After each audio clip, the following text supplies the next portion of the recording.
This is the plaintiff, Michael Skladany.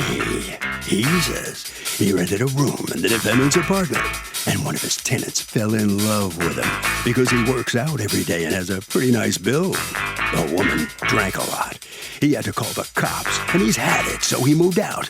The defendant refuses to return his rent, and he's here suing him for his money in the amount of $712.39.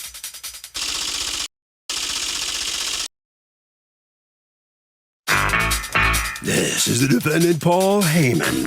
He says the plaintiff has things all twisted around because no one fell in love with him. The plaintiff felt rejected when he wanted to have sex, and his housemate didn't, and that's why he moved out. Owe him all this money? No way. He's accused of being a rotten renter.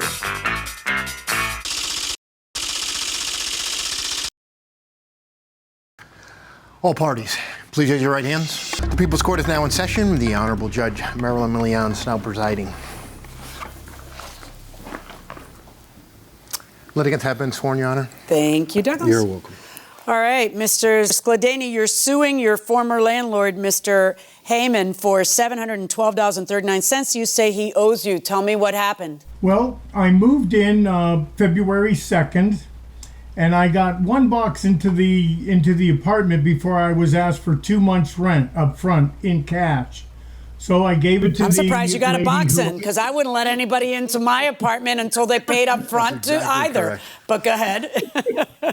So I had the cash on me, and I gave it to her as instructed, and she took off. She said she had to get it to the landlord or to the owner of the condo.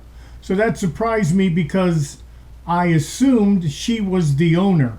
So that's basically how it got started. The first month of February went well.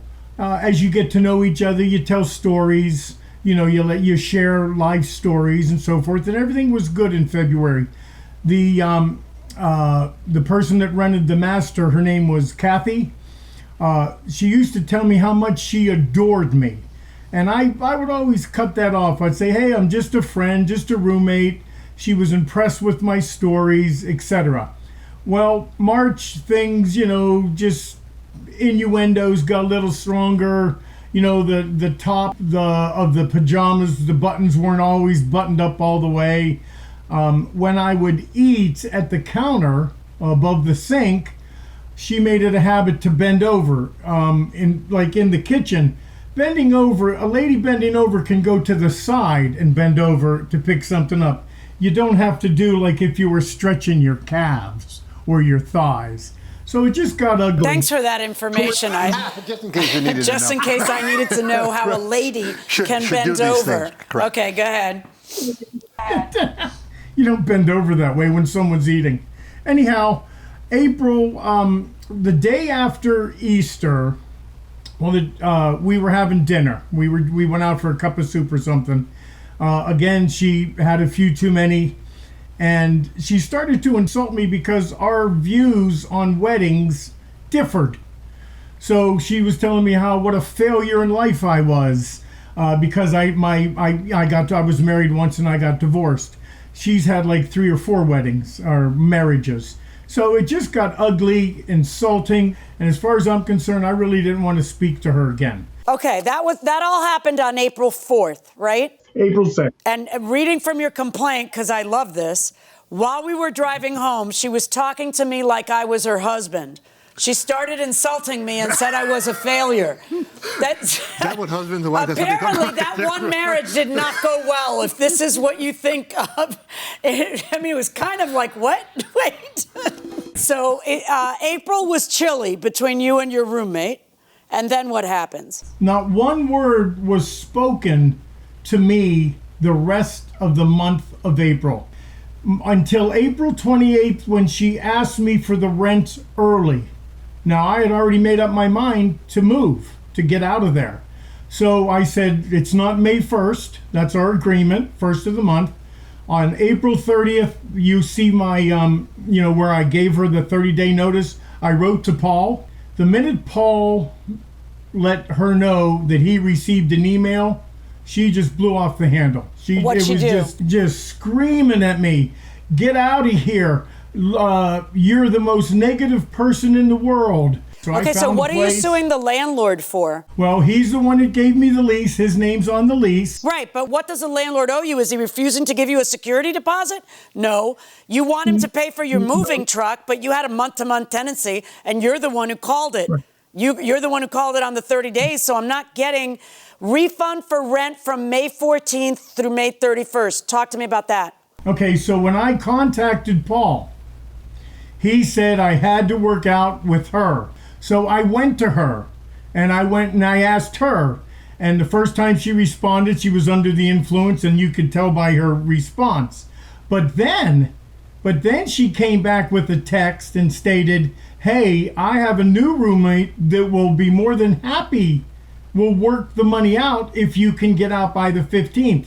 So that's part of my evidence where she stated, "You'll get your money, just get out." What was your response to that text? Well, they ghosted me after that text. Mr. Heyman, you don't know much in this case because you've left a lot to the hands of Kathy. Is Kathy there? She is. Okay, is she in the room with you? She's right next to me. Okay, can we hook her up? Because I'd kind of like to get some insight. She's coming over. Yeah. Hi, Kathy. Hi, Judge. Hi. I'm Catherine. I've never gone by Kathy. Okay, I'm sorry. Catherine, and what's your last name? Rado. Ms. Rado, raise your right hand. You solemnly swear to tell the truth, the whole truth, and nothing but the truth, so help you God. Yes. Thank you. You're on. Okay, so talk to me. What were these months from February to May like? I felt that he was a little on the odd side of a personality when I first met him, because he was always talking to himself. He had a lot of noise going on all the time, and very theatrical.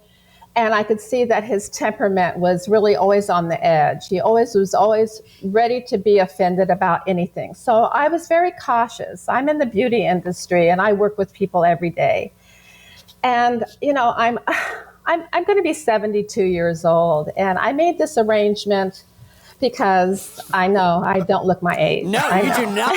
I'm not even going to give you grief for saying that yourself instead of waiting for me to say it, because you do not. No, go ahead, go on. No, I'm used to that. Yeah. I'm used to that. But anyway, so I just kind of backed off from his personality. He says that you were making it uncomfortable to live there by coming on to him. Is that true or not true? Was there some flirting going on between you two? No, ma'am. I had no interest in him. I felt him. On your part? I really actually never even realized or noticed that he was making any kind of he's very insecure with his looks and his body. And how do you know? He's because of his complaints, because he was always asking, how do I look? Aren't I handsome? I'm so smart. I'm so talented. This was his bragging every day. Okay. And so, I worked a lot. I wasn't home. I have a boyfriend I spend the weekends with. It's all lies. He is suing the landlord to pay for his moving truck and this rent from half of the month. He's claiming that there was an agreement between you and him that he would get out earlier and get back, because he paid first and last when he moved in.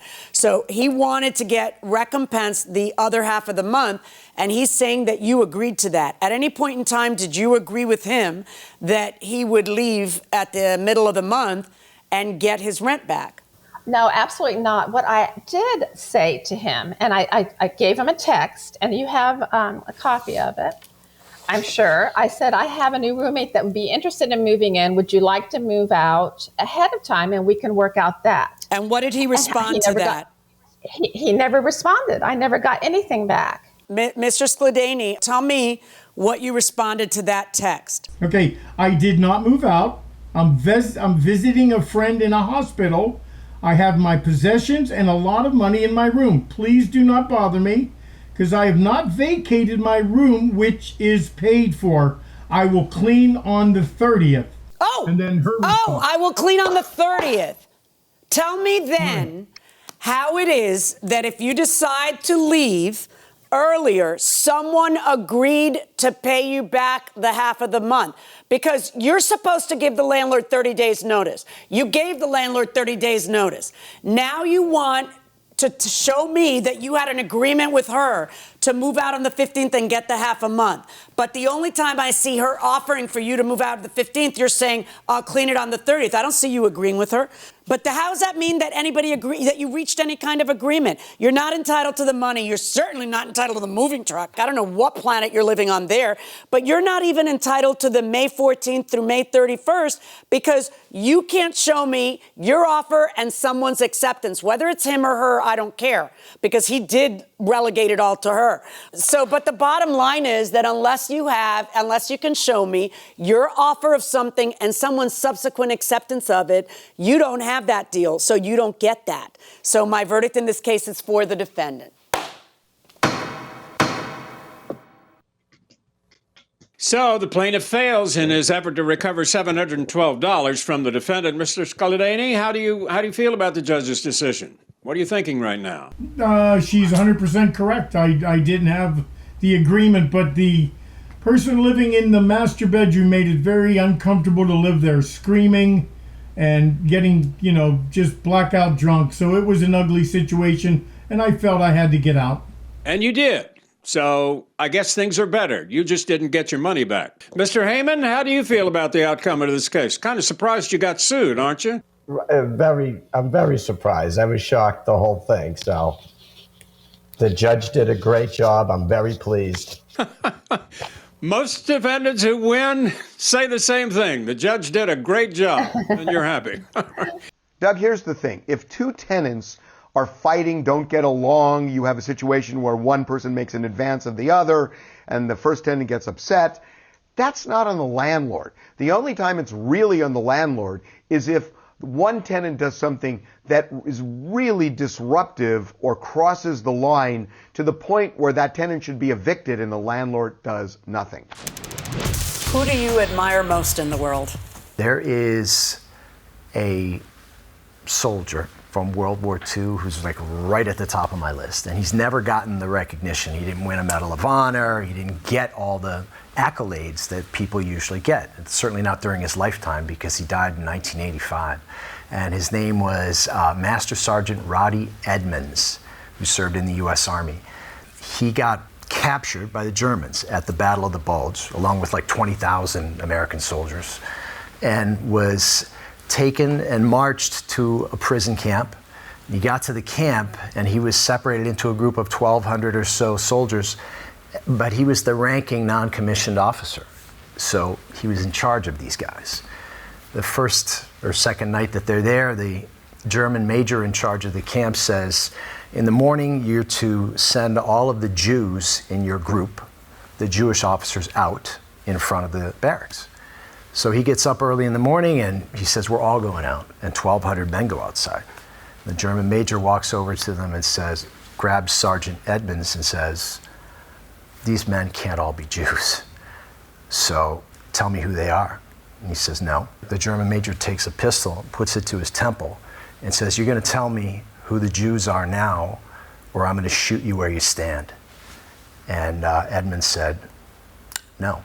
And he saved about 200 lives because the German major just put the gun back in his holster and walked away.